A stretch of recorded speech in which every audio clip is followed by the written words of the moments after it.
नमस्कार, मैं हूं अवधेश और आप देख रहे हैं बवंडर इंडिया टीवी।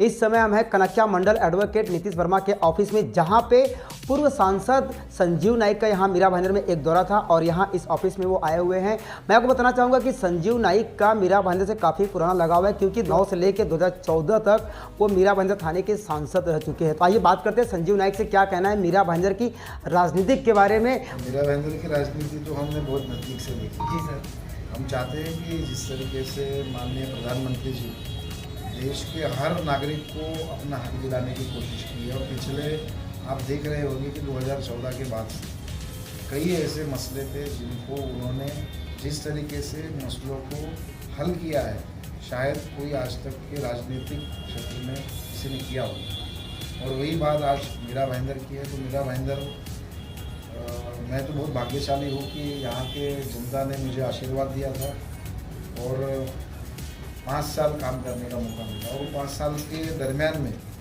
शायद मेरे पूरे 5 साल के कार्यकाल का 50% वक्त मैंने मीरा भाईंदर में, जहाँ मैं कार्यालय हो, रेलवे हो, कई भी चीज़ें हैं उसमें एक लोगों से जोड़ने की कोशिश की है। और कोशिश वही रही है कि लोगों का जो भी समस्या है उसको हल किया जाए। आज मुझे अच्छा लगा कि हमारे मित्र हैं, 1 मिनट के लिए होना चाहिए, तो अच्छी बात हुई कि आज मंडल के कार्यालय में उन्होंने मुझे बुलाया। और मैं मुझे लगता है कि आने वाले समय में मीरा भाईंदर की जनता बहुत होशियार है। उनको सही गलत क्या है वो पता है, और उन्हें समय के साथ जाने की आज तक उनका जो तजुर्बा है, और मैं समझता हूँ कि आने वाले समय में भारतीय जनता पार्टी का जो कमल है वो निश्चित रूप से मीरा भाईंदर में दोबारा करना ऐसा है कि हम सब लोग साथ मिलकर, अभी देखिए चुनाव, हमारे नवी म्यूनसिपल कॉरपोरेशन का भी चुनाव होने वाला है, तो शायद सितंबर में आपको और हमारे साथ में ही रहेगा शायद। तो हम कोशिश करेंगे कि महाराष्ट्र में सबसे ज़्यादा माननीय देवेंद्र फडणवीस साहब के नेतृत्व में, हमारे चंद्रकांत दादा पाटिल साहब के नेतृत्व में पूरे महाराष्ट्र में शायद 18 से 20 नगर पालिका में चुनाव हो। सर, आप जब यहाँ पे 5 साल बिताए, तब की राजनीति और अब की राजनीति में क्या है? बहुत डिफरेंस। उस वक्त की राजनीति और आज की राजनीति में डिफरेंस है। वो एनसीपी हुआ करती थी या बीजेपी हुआ करती है? मैं यहाँ सांसद था, आमदार, विधायक, एमपी और महापौर सभी एक ही पार्टी के थे, और वो पावर लोगों के लिए हमने कोशिश की थी कि यहाँ से ज़्यादा लोगों की सेवा करें। गणेश नाइक साहब यहाँ जनता दरबार लगाते थे और हर हफ्ते में यहाँ आके बैठते थे। भाईंदर के लोग पूछते थे, बताइए क्या समस्या है। पुलिस, कलेक्टर, नगर पालिका, रेलवे, आरटीओ सब लाइन में बैठते थे और बताइए आपकी क्या तकलीफ है। मेरे हिसाब से 2014 के बाद कोई भी दरबार यहाँ नहीं, वही बोला था, अब ऐसा कुछ दरबार अभी तक कैसा लगा नहीं है फिलहाल तो। और हम लोग वही चाहते हैं कि जनता को अभी ये तय करना पड़ेगा कि जो काम करने वाले आदमी को जनता दोबारा अपना मौका देगी। और मुझे लगता है कि आने वाले समय में ये सब चीज़ें देखेंगे। और देखिए 10 साल में एक पीढ़ी बनती है। जो 10 साल 15 साल का जो भी आयु का जो भी वोटर नहीं होते हैं, तो 15 साल के बाद वो वोटर बनते हैं, तो उनकी भी कुछ मांग होती है कि भाई ये मेरा शहर है, शहर में होना चाहिए।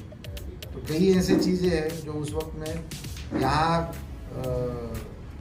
स्टेडियम हमने लाया, इंडोर स्टेडियम, जो कोर्ट है, कोर्ट की नींव मैंने खुद रखी। ठीक है, अभी कोर्ट बाद में इनाग्रेशन कौन किया होगा तो छोड़ दीजिए।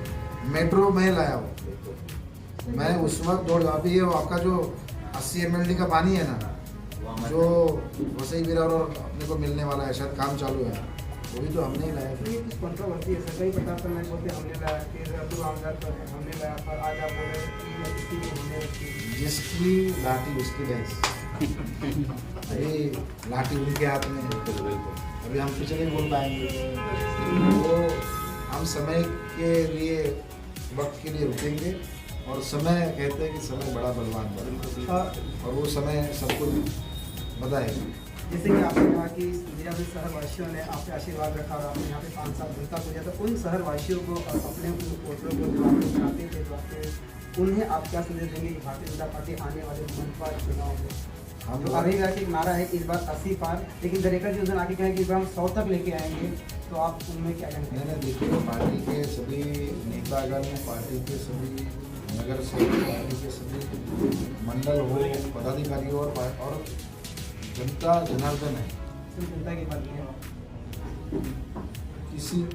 किसको वो ताजपोशी करनी है वो जनता तय करेगी, और किसको कुर्सी से नीचे लाना है वो जनता तय करेगी। मुझे निश्चित रूप से लगता है कि ये दिनों में जिस तरीके से अगर शायद फडणवीस साहब मुख्यमंत्री होते तो और नज़ारा कुछ अलग होता था, क्योंकि मुझे लगता नहीं 2.5 साल में मेरा भाईंदर में राज्य सरकार से कुछ प्राप्त हुआ है।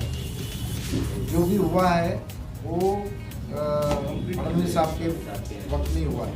तो हम कोशिश जरूर करेंगे कि जो भी है, और शायद अभी कल या परसों फायर ब्रिगेड का कोई बड़ी उसका कार्यक्रम है, 2-3 बाद में मेरे ख्याल से आवास योजना का कुछ कार्यक्रम है जो मैंने लाया था।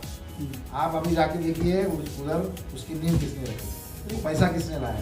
सर आपने जो चीज़ें कही थी वो आपने किया, लेकिन ये शहर कहते हैं कभी प्रकाश नहीं बोलते हमने लिया है, पूर्व आमदार कहते हैं कि तो हमने लाया, और आज यहाँ पे कुछ नया धमाका किया है, ये तो नहीं नींव हमने रखी थी ऐसा नहीं, आप जाके देख लीजिए ना उसके ऊपर किसका नाम। अभी ठीक है, समय में जैसे जनता ने जिनको चुना है, बाद में जो आने वाला है उन्हीं का ही वहाँ हम चाहते हैं कि न्यू किसी देखिए काम होने से मतलब जनता का काम होना चाहिए। हम चाहते हैं कि मेरा भाईंदर का काम होना चाहिए, वो कोई भी करे, जो करेगा उसका सत्कार हम करेंगे, लेकिन काम होना चाहिए। काम करने वाले लोग आज से भारतीय जनता पार्टी में निकले, और जो भी है ना दूसरे वो सब आज तक मैंने देखा है कि डबल गेम चल रहा है सब। तो मेरा भाईंदर की जनता को ये आने वाले समय में इस चीज़ को तय करना पड़ेगा, क्योंकि अपने शहर की भलाई, अपने शहर का विकास जनता ही तय करती है। इसके हाथ में वो बागडोर देती है ना, उसके ऊपर तय होता है। आज देखिए नवी मुंबई की जनता ने 25 साल गणेश जी नाइक जी के ऊपर विश्वास रखा, आज हिंदुस्तान का नंबर 3 का शहर बना है, और 10 लाख से 40 लाख की आबादी में नंबर 1 का शहर का पारितोषिक 2020 में मिला। तो हम समझते हैं मेरा भाईंदर को भी मिलेगा। मेरा भाईंदर के लोगों की जो इच्छाएं हैं, सपने हैं, वो भारतीय जनता पार्टी जरूर करेगी। पूर्व सांसद संजीव नाइक ने मीरा भाईंदर की राजनीति के बारे में बताया कि पहले जब मैं यहाँ पे सांसद हुआ करता था तो मैं यहाँ पे दरबार लगाता था, यहाँ की जनता की समस्याओं को सुनता था और उसे मैं दूर करता था, लेकिन अब हालात बदल गए हैं। अब जनता नेताओं के पास जाती है, उन्हें नेताओं के पास उनके लिए टाइम नहीं है। मैं आपको एक चीज़ और बताना चाहूँगा कि मीरा भाईंदर में जितने भी कार्य हुए हैं, चाहे हाई कोर्ट हो, चाहे मीरा भाईंदर में मेट्रो लाना हो, चाहे पानी की समस्या हो, और यहाँ पे एक बौद्ध विहार का उद्घाटन होने वाला है, तो उन्होंने कहा कि ये मेरे कार्यकाल में हुआ है। तो लगा क्योंकि के लिए कुछ दिन पहले 146 के आमदार प्रताप सरनाइक ने कहा था ये मेरे कार्यकाल में हुआ है।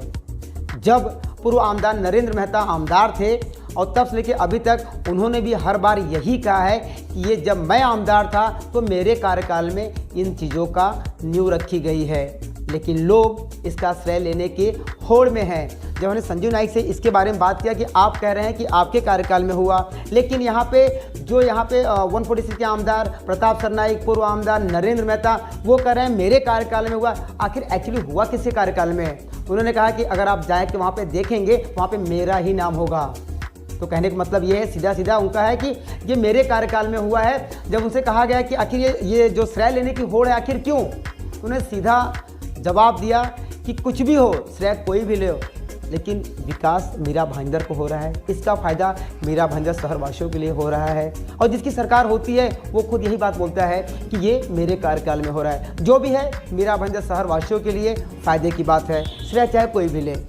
और उन्होंने एक बात कही कि मीरा भाईंदर शहरवासियों से और अपने वोटरों से उन्होंने बात कहा कि मीरा भाईंदर में भारतीय जनता पार्टी को मजबूत करना है। रवि व्यास का जो इस बार नारा है, इस बार 80 पार, उसे आप लोग को पूरा करना है। अब तो ये आने वाला वक्त ही बताएगा कि रवि व्यास का जो नारा है इस बार 80 पार कैसे होता है। कुछ दिन पहले दरेकर जी आए हुए थे, उन्होंने कहा 80 पार ही क्यों, 100 क्यों नहीं।